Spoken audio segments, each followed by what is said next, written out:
So yun, kahit umulan makawan moto, pupunta tayo sa may Quezon City, sa may Red Zone, Weltec, para pick upin yung pinreserve natin na R9 Yamaha. So yun, samahan nyo kami ni Mrs. Juan mga kawan moto. So yun, dito na tayo sa Weltec mga kawan moto. Sa wakas dumating na yung unit natin. Bali, ang order natin ay R9 na black. Medyo natagalan, halos inabot ng isang buwan yung pag-aantay natin. Yung blue nila, oh. Yung blue na R9.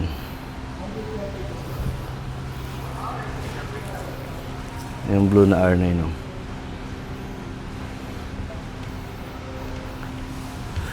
Ito ba yung bagong sticker? Ba? Ito yung bagong sticker ba nila? Parang same lang. May R9 pa dyan.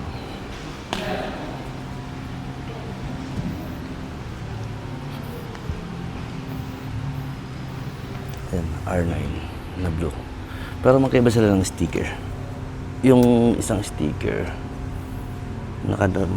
mahaba na maliit. Pero ito malaki, no? Hindi ko alam kung anong sticker ng R9 na black na dumating. Yung R9 natin. Yung i-unboxing natin.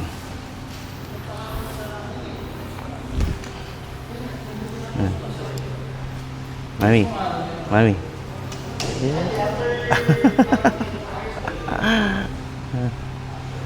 Yan, mamaya unbox natin yan. Yung nilalang mo alin dyan. Ganda ng view, no? Yun.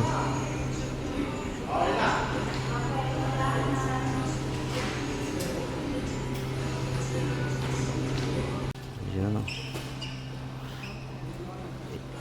Ilalabas na.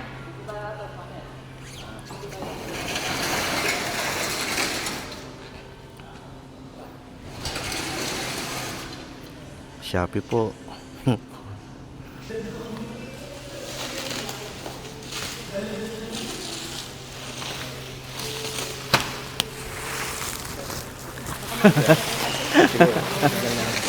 Hindi sigurado yung black kasi dati na. Ganon? Blue pala yun. Black ba yung ano mo? Yes. You know.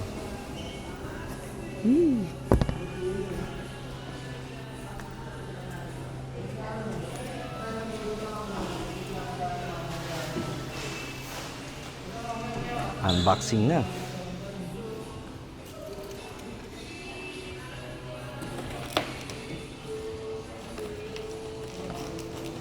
Parcel. Ang mahal ng parcel dito.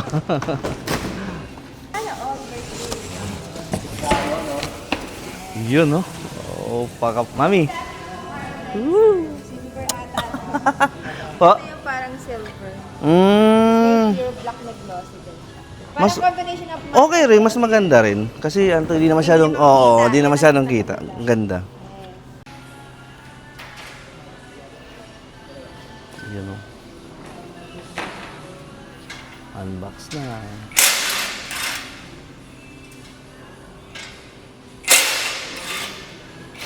Ganda ng black. Natanggal na yung mga harang niya. Antayin mo natin matapos.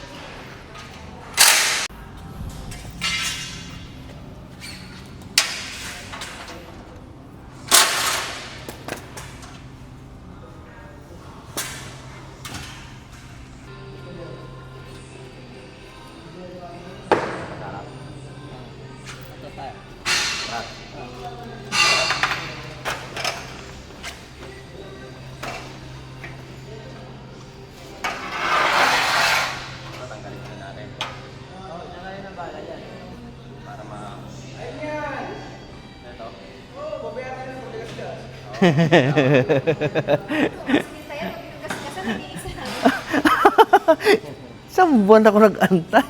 Isang buwan kalahati. Mahigit. Uwi ang ibang bansa. Wala pa rin ito. Yun, tapos na i-unbox. Wait na lang natin i-activate yung yung R9. Yun, excited na. Worth it yung pag-aantay ng magdadalawang buwan. 1 month may get.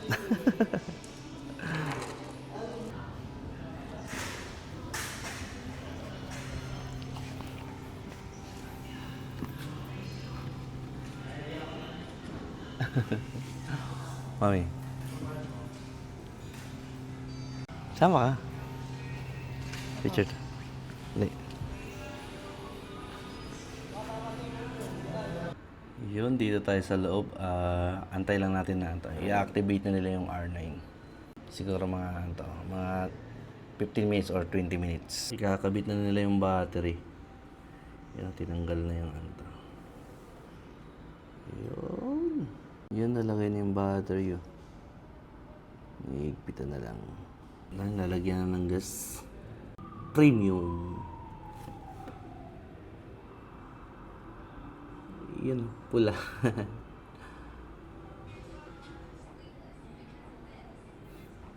Mga 1 litro lang yun. Yun. Yun, umandar na. Alright, yan, activated na yung yung R9. Wait na lang natin yung Wait na lang natin yung papel, tapos wait na lang natin magde-demo, then tapos na tayo. So yun, magde-demo na tayo. Tara.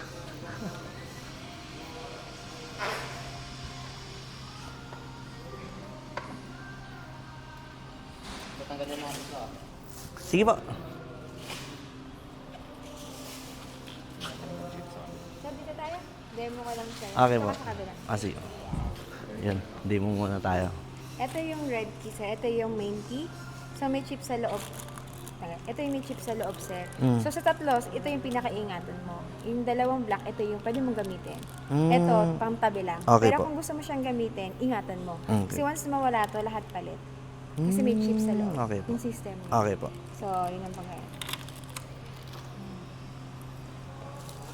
So, hintayin mo muna mag-open dito and then start kasi.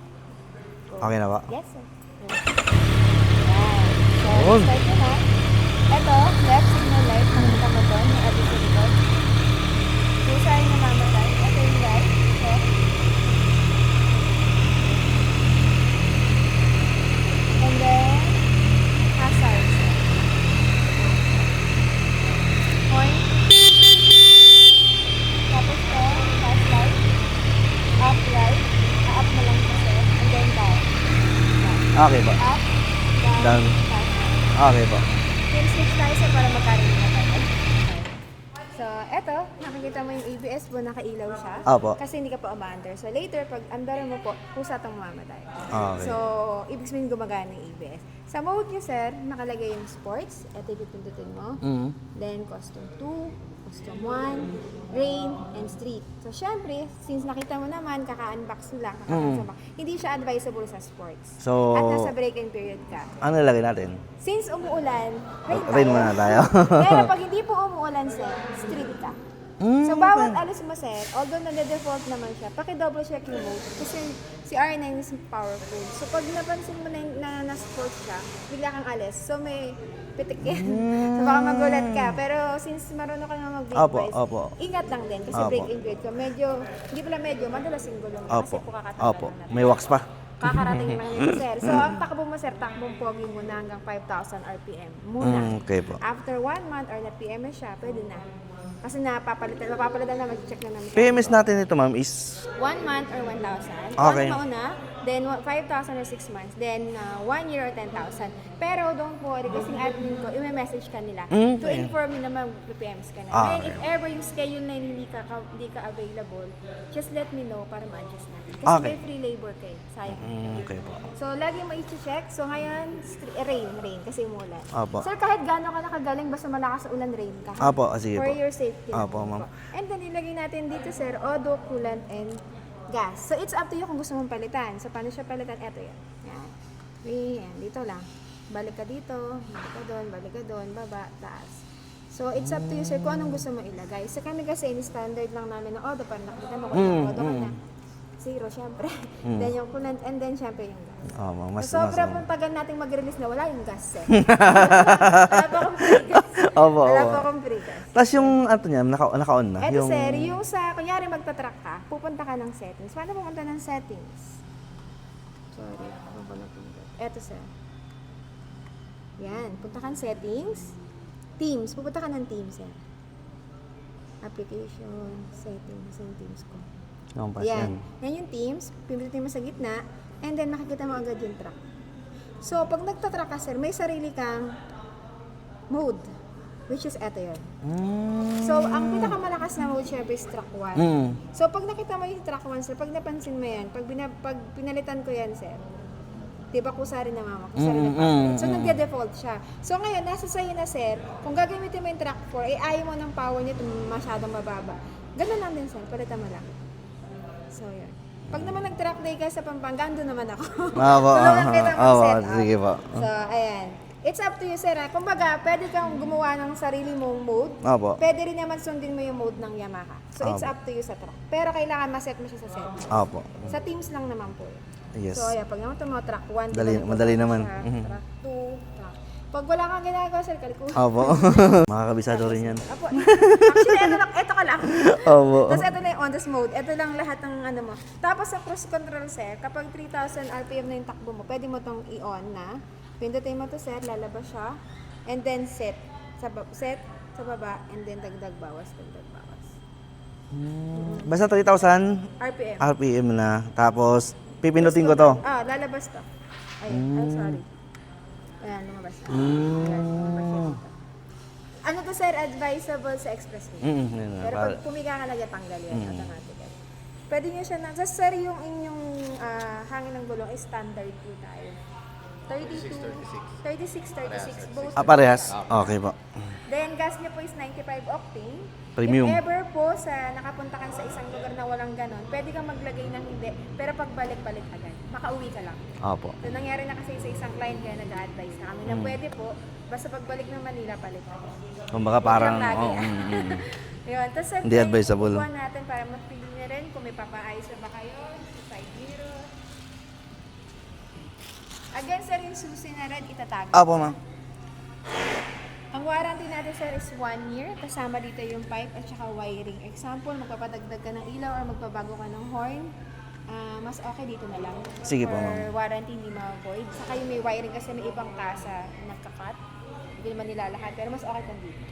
At least isang tao lang kumakalitan. Sa muffler pala, ma'am. In case sa muffler. Sa Paano? muffler kasi sir, actually is Yamaha talaga ang gusto Acra. At provided yun ng Yamaha Philippines. Apparently, hindi pa sila naglalabas ng Acra. Siyempre kayong mga owner, hindi na yung mapipigil na magpapalit kayo. Pero ang magiging cost nun, pwedeng ma-void yung warranty mo, pwede rin hindi. Ang pag-void ng warranty sir, kunwari nagkabit ka ng pipe, biglang nag-check engine lagi. It means merong dong nabangga or may na anong wire. Matic void yun. Pero kung nagpalit ka ng pipe at hindi naman galing din yung product, I don't think na i-void yun. So, case to case basis. Opo. Kasi wala pa kaming pipe eh. Wala Hindi pa. ka na yung mapipigilan kung gusto mo magpalit. So, kasi alam namin yun. Opo. So, pero kami talaga sir, Acra kami. Pero sa dami ng Acra, may isa lang doon na pinipili sa Yamaha. Pero wala pa talaga. Wala pa. Hindi pa nalalabas. Pero lahat kasi kayo is hindi mapigilan ng sarili. Yes. So, basta sir, yung kung bibili kayo ng pipe, ingatan lang natin na may maano, na wire, or kung talagang pipe na kayo, dito din yun. Para at least may alam sila kung paano ito. Opo. May mga ibang kasa kasi ano. Okay. Sa kanya. Baka dito. Natingin din ako. Ay. Yun. So, yun sir. Kunti Yun lang lang naman naman. yung mga ingatan mo. Tapos yun nga, kung magdadagdag ka ng ilaw, magpapalit ka ng horn, I suggest dito mo pakabit. Sige Di po. ba magbayad ka ng labor, at least Yamaha yung gumalaw. Okay po. Pero I don't think wala pa ba ng horn? Ang ingay ng Hindi, okay na yan. Hindi ako mahilig sa palit ng ano eh. Sa mga accessories din, ingat din tayo pag mga wiring po ha. Mas maganda po Yamaha. Pero kung hindi naman babangga, wala namang wiring, okay lang third party. Pero as much as possible Yamaha sa akin. Sige po. Isipin mo na lang na 899,000 yung hindi kakabit is ano lang. Magsupucho accessories. So ano sir, okay ba? Okay na po. Natin yung mga plastics. Sir. Patanggalan natin. Sige po. Ida-drive nyo naman po ito sir. Opo. Sir, siya si Sir Dino. Siya yung mag-i-inform Hi, sir. sir Ay, regarding PMO. sir. Okay, mga service. Opo, opo. Eto, ma'am. Natanggalin ko lang, iiwalay ko lang yung red. Eto tools yan, sasama ko na lang.